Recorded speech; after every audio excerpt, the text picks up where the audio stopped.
మరోవైపు ఏపీలో భానుడి ప్రతాపానికి జనం విలువెల్లాడుతున్నారు. వడదెబ్బతో ప్రజల ప్రాణాలు ఆవిరవుతున్నాయి. నిన్న ఒక్కరోజే ఏపీలో వడదెబ్బకు 21 మంది మృతి చెందారు. విజయవాడలోనే 10 మంది మృతి చెందారు. దీంతో ఎండలు ఏ స్థాయిలో ఉన్నాయో అర్థం చేసుకోవచ్చు. దయా దాక్షిణ్యం లేకుండా వరుణుడు చేస్తున్న యుద్ధానికి జనం పిట్టల్లా రాలుతున్నారు.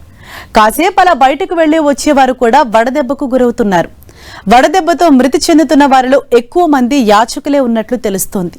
గాలి నీడ లేకపోవడంతో నిత్యం ఎండలో ఉండటంతో వీళ్లు వడదెబ్బకు గురై ప్రాణాలు వదులుతున్నారు.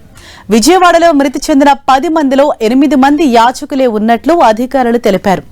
వడదెబ్బలో కుప్పకూలి 8 మంది మృతి చెందగా ఆసుపత్రిలో చికిత్స పొందుతూ 2 చనిపోయారు.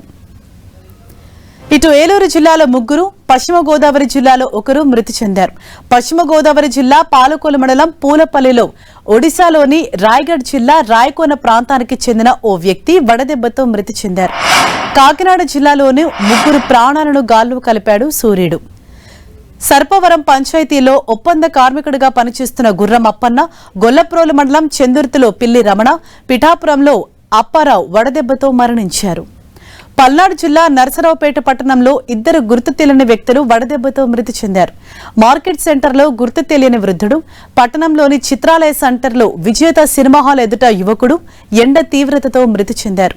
వినుకొండ నియోజకవర్గం ఈపూరులో 1, అనకాపల్లి జిల్లా చోడవరం మండలం గోవాడలో అట్టా లక్ష్మి అనే మహిళ వడదెబ్బకు మృతి చెందారు.